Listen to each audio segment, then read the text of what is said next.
बारंबार नमन करती हूँ, प्रणाम करती हूँ उन मातृ शक्तियों को जो अपने संस्कारों की बाल घुट्टी से अपने नौनिहालों को पोषित करती हैं और उसके बाद समाज के हाथों में सौंप देती हैं ताकि वे एक सुंदर समाज का निर्माण कर सकें। कौन सी 7 शक्तियां हैं? सप्त मतलब 7 और शक्ति मतलब शक्ति। तो कौन सी सप्त शक्तियां हैं? अभी जो यहाँ पर आपके सामने ये 7 शक्तियां हैं। इन शक्तियों के बारे में आपको आदरणीय भारती दीदी बताएंगी अभी, तो इसलिए मैं इन पर नहीं जाऊंगी। पूरा इनके बारे में, इन 7 शक्तियों के बारे में जानने के लिए आपको अवसर मिलेगा कि कौन कौन सी 7 शक्तियां हैं। सिर्फ मैं इतना कहना चाहूंगी कि आज क्या आवश्यकता पड़ गई कि इन 7 शक्तियों के बारे में हम लोग बात कर रहे हैं। कारण ये है कि जैसे जैसे शिक्षा का स्तर बढ़ रहा है, हम देखते हैं नारी विमर्श की बहुत सारी बातें होती हैं, महिला विमर्श की बहुत सारी बातें होती हैं, बहुत सारे मंचों से बातें होती हैं और ये कोई एक नया विषय नहीं रह गया। भारतीय अर्थों में, भारतीय संदर्भों में महिला सशक्तिकरण क्या है, आज इस विषय पर यहाँ पर मुख्य रूप से चर्चा होगी। और ये कुटुंब प्रबोधन जैसे विषय मातृशक्ति के बीच में क्यों लाए जा रहे हैं? क्योंकि हमारी तो संस्कृति वही है ना कि हमारे घरों में, हमारे लौकिक व्यवहारों में, रीति नीतियों में, सभी में इस प्रकार से समावेशी दृष्टि है कि जिसके लिए कुटुंब प्रबोधन जैसे विषयों की आवश्यकता नहीं पड़नी चाहिए। किंतु ऐसी आवश्यकता है कि अपनी मातृशक्ति के बीच में ये विषय लाए जाएं। जिस प्रकार से मूल को सींच देने से संपूर्ण वृक्ष में जल पहुंच जाता है, उसी प्रकार से मातृशक्तियों के बीच में अगर कोई विषय लाया जाता है तो पूरा परिवार उससे लाभान्वित होता है। इसीलिए कुछ ऐसे विषय हैं जो विद्या भारती ने नियोजन किए हैं कि हमारी मातृशक्तियों को यदि इन विषयों को आत्मसात करा दिया जाए, निर्देशन कर ले वो, तो पूरे परिवार का निर्माण एक ऐसे ढंग से होगा जो सुंदर समाज का निर्माण करेगा। स्त्रियां पूरे राष्ट्र की आंख होती है। हमें अपने जीवन में आंख की महत्ता मालूम है, सबको मालूम है। बिना आंख के ये संसार अंधा है। उसी तरह से स्त्रियां अगर अपने दायित्वों को भूल जाती हैं, अंधा बनाती हैं।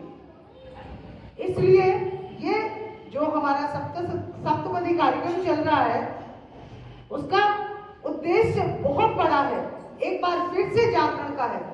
हम सबको एक बार फिर से जहां हम खड़े हैं, जरूरी नहीं है कि हम पूरे देश का काम करेंगे, जरूरी नहीं है कि हम आसमान में झंडा लहराएंगे। आवश्यक है हम जिस परिवार में बैठे हैं, हम जिन 2 बच्चों को पाल रहे हैं, हम उन बच्चों को राष्ट्रहित तैयार करें।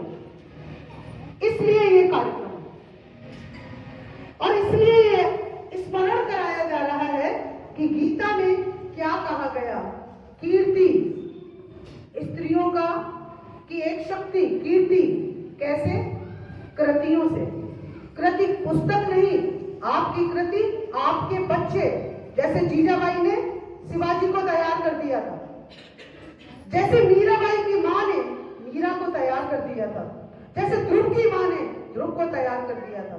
जब इस तरह की कृतियां होंगी तो कीर्ति कहा जाएगी। और ये शक्ति केवल और केवल माता के अंदर। माता कौन? स्त्री।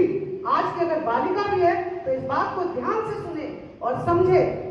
बच्चों या हमारी जो माताएं, वो सब, कोई किसी को मार देता है तो उसे हत्यारा कहते हैं। मैं थोड़ी कड़वी बात कहूंगी। मैं केवल यहाँ इसलिए नहीं आई कि एक कार्यक्रम है, मैं वास्तव में वो बात करने आई हूँ। कोई किसी को हत्या करता है तो हम उसे हत्यारा कहते हैं? क्या हम उसे पसंद करते हैं? आवाज दीजिए।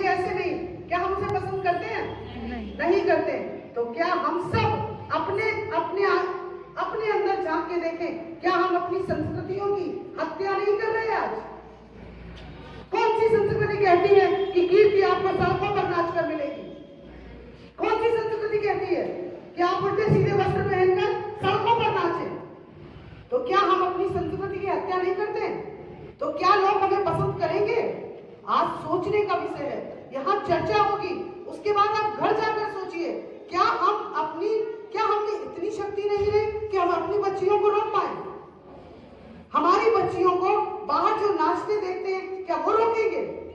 किसकी दायित्व है? हमारा दायित्व है। भारत की संस्कृति, आज हम कीर्ति गाते हैं, ये कीर्ति जो है ना, गीता में वर्णित है, कीर्ति गाते हैं उन लोगों की जिन लोगों ने आग में कूदकर जौहर किया था। हम कितने नाचने वालों की कीर्ति गाते हैं? बताइए, कोई एक बताइए कि हमने जो से शुरू किया है, कितने लोग इनकी बात करते हैं? तो जो गीता में वर्णित कीर्ति है, वो यही कीर्ति है कि अपने दायित्वों के द्वारा अपने दायित्वों का निर्वहन करें। भले आपके पास 2 बच्चे हैं, लेकिन आप उस कृति के माध्यम से, वही कृति है आपकी, आप उनको इस तरह से तैयार करें, ये कीर्ति हमारे हिस्से में आए। भाव हमें अपने हृदयों में लाना है। हम सब एक पुत्री, पत्नी और माता के रूप में अपने दायित्वों का निर्वहन निरंतर करती रही है और शाश्वत रूप में करती भी रहेंगी जब तक यह सृष्टि संचालित है। तो इसी उपक्रम में मुझे जो विषय प्राप्त हुआ है वह प्रश्नोत्तरी विधा है। प्रश्नोत्तरी में मेरे द्वारा अपनी संस्कृति, सभ्यता, शिक्षा के संदर्भ में कुछ प्रश्नों का नियोजन किया गया है। मैं यहाँ मंच से उन प्रश्नों को आपके समक्ष प्रस्तुत करूंगी और आपसे अपेक्षा की जाती है कि आप जो निरंतर अपनी कार्य पर अपने भावी पीढ़ी का संवर्धन कर रही हैं, उसमें कितनी चेतना अभी व्याप्त है, जागृत है। तो प्रथम प्रश्न के रूप में मैं यहाँ से प्रश्न करूंगी और आप में से जिनको भी प्रश्न के उत्तर ज्ञात है वो अपना एक हाथ उठाकर उसमें प्रतिबद्धता दिखाएंगी और उसका उत्तर जो भी आएगा उसके लिए सम्मान की पात्र रहेंगी। तो प्रथम प्रश्न के रूप में मेरा प्रश्न है कि मिथिला नरेश की वीर पुत्री जिन्होंने स्वयंवर द्वारा अपने पति का चयन किया और जिन महिलाओं का आदेश माना जाता है वह मात्र शक्ति। हाथ खड़ा करिए कैसे आप लोग जी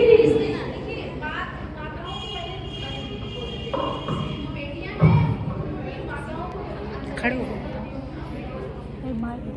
अभिभावक के रूप में हम सब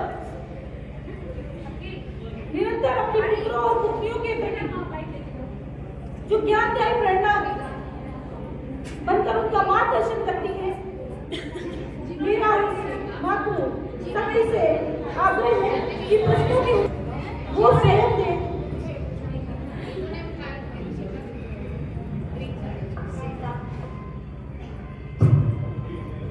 जी दीदी, सीता बिल्कुल सही उत्तर। तालियों के साथ दीदी का सम्मान करें। सीता। वर्तमान में भी भारत का कोई भी ऐसा क्षेत्र नहीं है जहां पर स्त्रियों का, महिलाओं का, मातृशक्ति का योगदान अपने देश के हर क्षेत्र के विकास में, चाहे वो खेलकूद हो, सांस्कृतिक कार्यक्रम हो, हमारा विज्ञान हो, तकनीकी हो, हमारे यश का मामला हो, सब नाम सब बहनों की जो वहां पर होते हैं और सुरक्षों में हमेशा लिखित रहते हैं। हम सब बड़ा आदर देते हैं उनको जिन्होंने भारत के योगदान में अपना नाम कमाया है।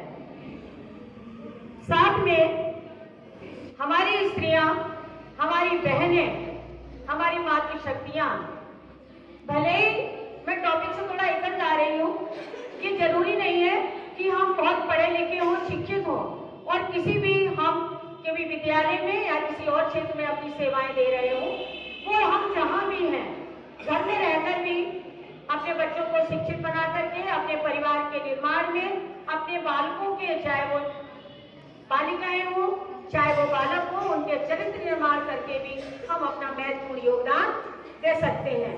हम जहाँ जिस क्षेत्र में हो वहीं पर हमारा योगदान, क्योंकि समाज सेवा से ही हमारे देश का विकास संभव है।